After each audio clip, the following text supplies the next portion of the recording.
Olá, sexta-feira, dia de ND Especial Saúde. E hoje nós vamos falar sobre as novidades na oftalmologia.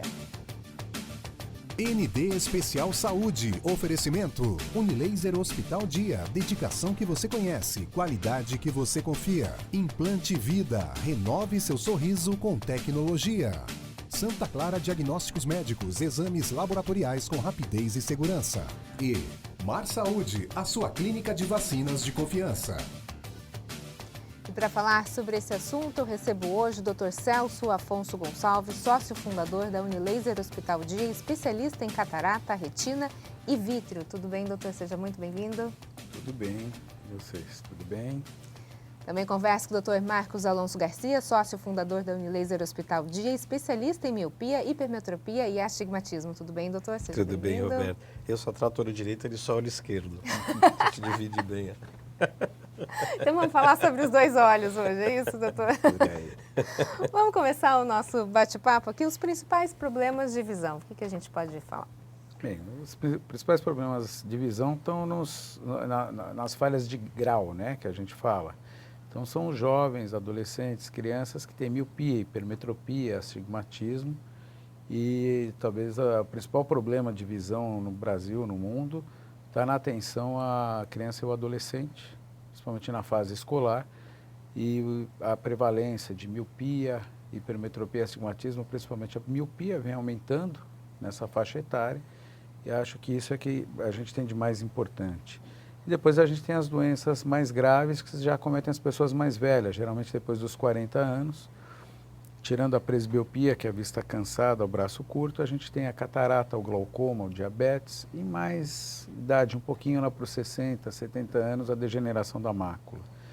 Então, essas talvez a gente consiga aqui abranger as doenças de maior prevalência da visão, que vai desde a infância até a idade adulta e os mais velhos. O senhor falou num ponto importante, que é a questão do aumento da miopia, principalmente na infância. A gente pode dizer que isso tem a ver com o uso do celular?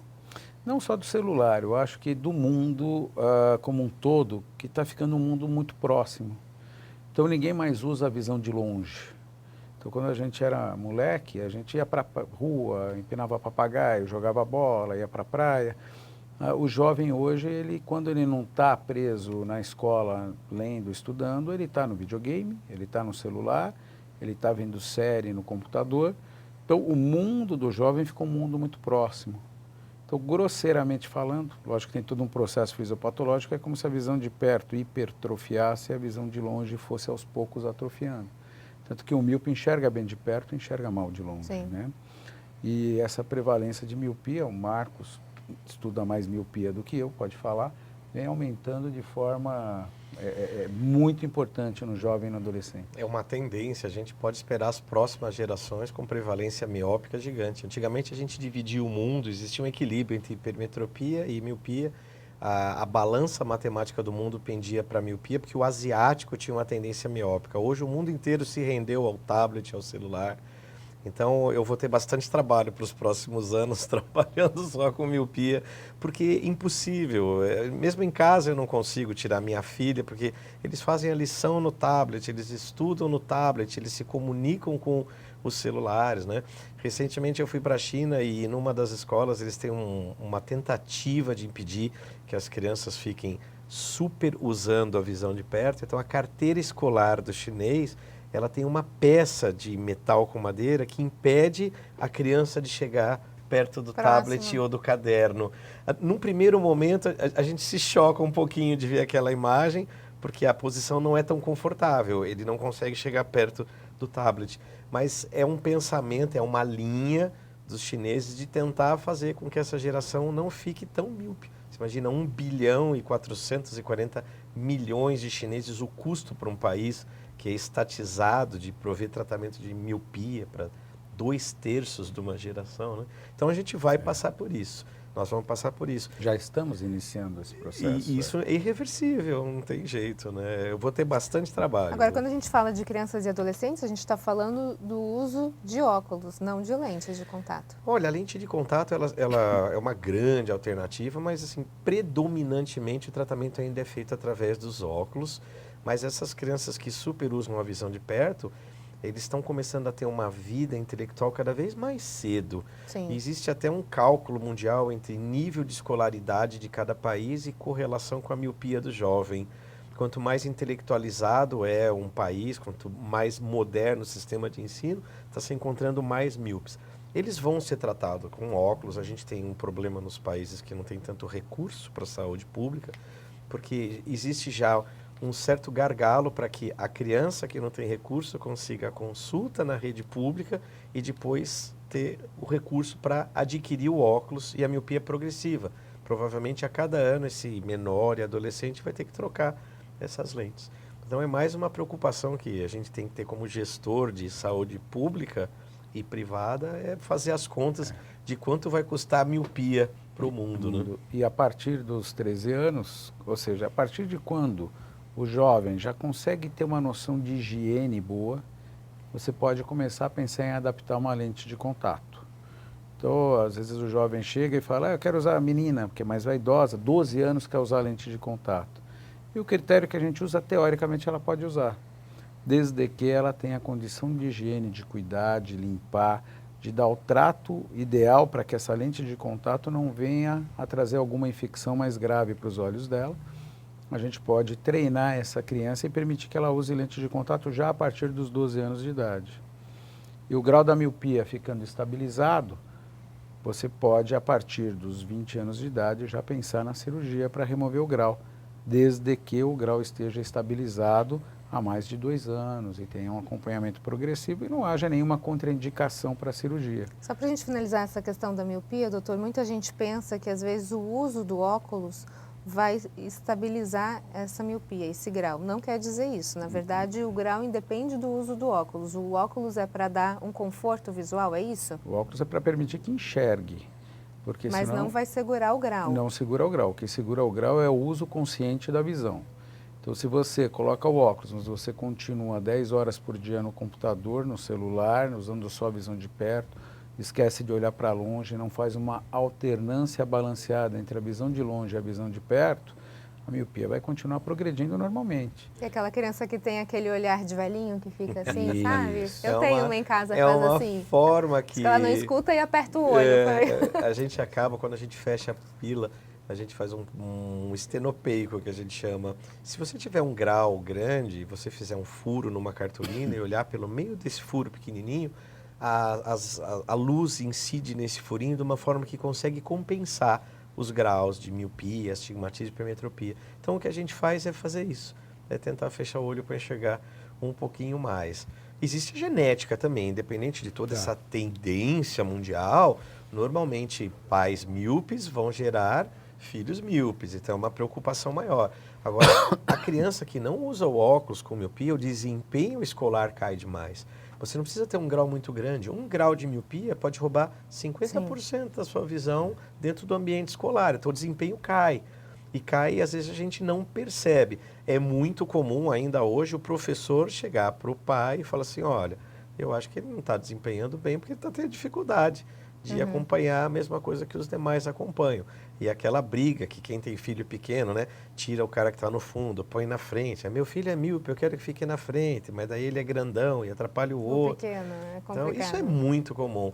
Na saúde pública, a gente tem umas experiências interessantes, a gente coparticipa no município de Bertioga e a gente acompanha as crianças treinando as professoras e as enfermeiras dentro das escolas. A gente vai dentro da escola para fazer uma triagem das crianças e tentar descobrir no ambiente escolar qual dessas crianças precisa passar pelo médico. Porque se você tiver que pegar toda a rede escolar e passar todo mundo por atenção médica especializada, não faz sentido, é muito custoso, não é uma forma de otimizar recursos.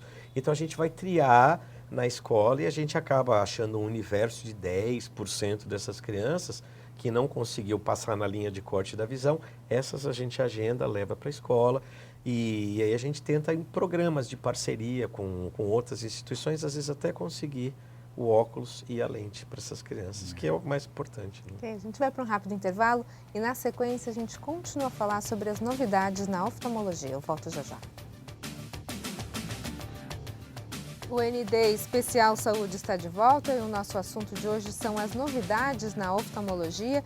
E sobre isso eu converso hoje com o Dr. Celso Afonso Gonçalves, sócio fundador da Unilaser Hospital Dia, especialista em catarata, retina e vítreo, e com o Dr. Marcos Alonso Garcia, sócio fundador da Unilaser Hospital Dia e especialista em miopia, hipermetropia e astigmatismo.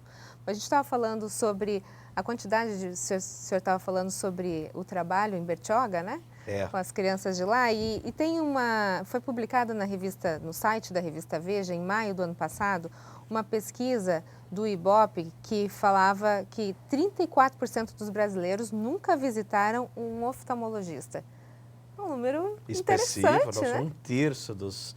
É um número muito grande, né? A gente normalmente recomenda que as crianças façam a primeira avaliação. Elas fazem uma avaliação logo ao nascer, que a gente tem o teste do olhinho, que é uma prova para ver se existe transparência do olho, já é uma prova consagrada no Brasil.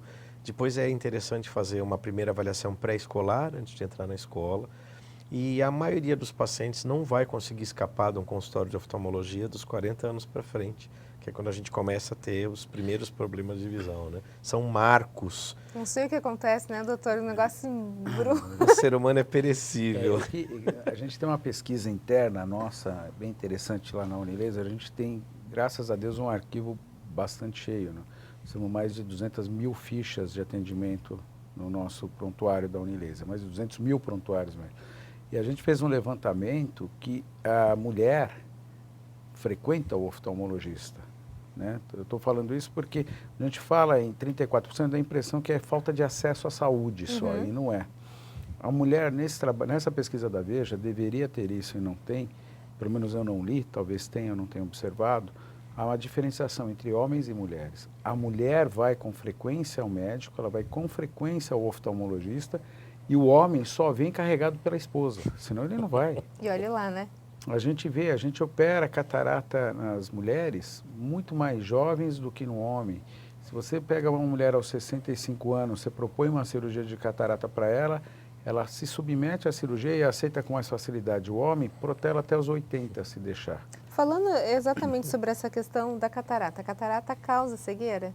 Catarata é a principal causa de cegueira reversível no mundo inteiro, todos os países do mundo. Tanto que a cirurgia de catarata é a cirurgia mais realizada no corpo humano no mundo inteiro, em qualquer país do mundo. Então você tem muito mais cirurgia de catarata do que cesariana, parto normal, cirurgia de apêndice ou o que for. Isso no mundo inteiro, e o Brasil não foge à exceção, porque a catarata é a principal causa de cegueira no mundo. Ainda hoje, a gente vê no Brasil, a gente tem aproximadamente 6,5 milhões de cegos no Brasil. E desses 6,5 milhões, aproximadamente 4 milhões estão no âmbito da catarata. É muita gente cega. Vamos pegar Santos com 480 mil habitantes, né? É quase 10 vezes a cidade de Santos cega por uma catarata que pode ser reversível por cirurgia. O que provoca a catarata, doutor? A catarata é multifatorial, né? Então, são hábitos de vida que a pessoa não tem no decorrer da vida. Por exemplo, um simples uso de um bom óculos solar para impedir que o sol induza a formação de catarata, que o sol é um catalisador para formar catarata, o raio ultravioleta. E isso está cada vez pior, porque a camada de ozônio, o buraco da camada de ozônio está maior e o ultravioleta está mais agressivo. Os fatores metabólicos, diabetes, distúrbios de colesterol, triglicérides, fazendo com que o cristalino fique opaco mais rapidamente, né? Traumas e a própria longevidade do brasileiro, que está se tornando cada vez maior. Então, você tem múltiplos fatores que fazem com que a catarata apareça. E talvez um dos principais seja a falta de proteção nos olhos na fase boa da vida, que a gente não vê que lá na frente a gente pode pagar um preço por isso. Nada de óculos de camelô, então, né? Nada de óculos. Se você imaginar os estados do Nordeste, que tem uma incidência de dias de sol durante o ano muito maior, e talvez não tenha um serviço de saúde, principalmente saúde pública, que consiga chegar em todos os níveis da população, o número que alcança, né? E hoje a cirurgia de catarata ela evoluiu, para quem vive num grande centro, para quem vive em Santos, por exemplo, muito mais do que a cirurgia de catarata foi no passado. A cirurgia de catarata ela teve vários paradigmas. Hoje você consegue fazer a cirurgia de catarata num período de tempo muito menor, a cirurgia ambulatorial. O paciente se beneficia além de restabelecer a visão, a cirurgia de catarata tem um perfil refrativo. A gente consegue implantar uma lente dentro do olho e trazer um benefício. Eu consigo reduzir o óculos do paciente, o grau, todos os tipos de grau eu consigo nessa cirurgia. Então a cirurgia de catarata ela restabelece a visão, mas ela melhora a sua qualidade de vida, né? Esse é o grande paradigma da cirurgia. E mais recentemente, falando do braço curto na presbiopia, né, que é o que mais incomoda a gente depois que passa dos 40 anos, né, a gente tem na cirurgia da catarata hoje em lentes trifocais, que já te corrigem o grau de longe, meia distância e perto e te dão independência do óculos de perto. Aquilo que tem que toda hora pôr óculos para conseguir ler depois dos 40, com a cirurgia de catarata até esse benefício você consegue agregar. Então, ela é hoje, talvez uma das áreas mais amplas na oftalmologia e que requer atenção melhor e que avançou muito. E a gente vai para um rápido intervalo e na sequência a gente vai conhecer um pouquinho mais da Unilaser. Eu volto já já. ND Especial Saúde está de volta hoje falando sobre as novidades na oftalmologia e sobre esse assunto eu converso com o Dr. Celso Afonso Gonçalves, sócio fundador da Unilaser Hospital Dia, especialista em catarata, retina e vítreo, e com o Dr. Marcos Alonso Garcia, sócio fundador da Unilaser Hospital Dia, especialista em miopia, hipermetropia e astigmatismo. Bom, um dos sistemas mais modernos é o LIV, é isso, é um equipamento que está presente em poucos lugares. Quais doenças ele ajuda a diagnosticar? O LIV é um exame bem pouco invasivo que veio ajudar demais doenças da retina, como a retinopatia diabética, as degenerações de mácula e as doenças do nervo óptico. Entre as doenças do nervo óptico, a mais famosa é o glaucoma, mas existem inflamações do nervo óptico que também acomete. Tanto o nervo óptico até o caminho do nervo óptico chegar no cérebro.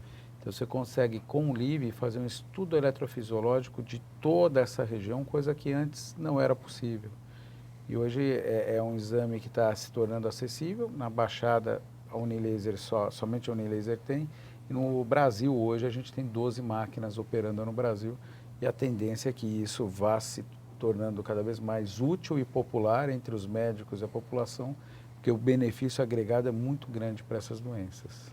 Em relação ao centro cirúrgico da Unilaser hoje, tem algo diferenciado? Foi um sonho da gente. A Unilaser completou 20 anos recentemente e oftalmologia é uma especialidade rara. A gente atende mais do que todo mundo porque a gente atende criança, adulto, idoso, homem, mulher e é uma especialidade clínica e cirúrgica e a gente passou operando em vários bons centros cirúrgicos, até que a gente juntou tudo de bom que a gente viu em todos os centros cirúrgicos que a gente já operou e teve um sonho, a insanidade de montar o nosso contra dólar a 4 e lá vai pedrada, conseguir trazer material extraordinariamente moderno para a gente poder trabalhar, a gente que vive dentro da Unilaser, poder fazer as cirurgias dentro da Unilaser também.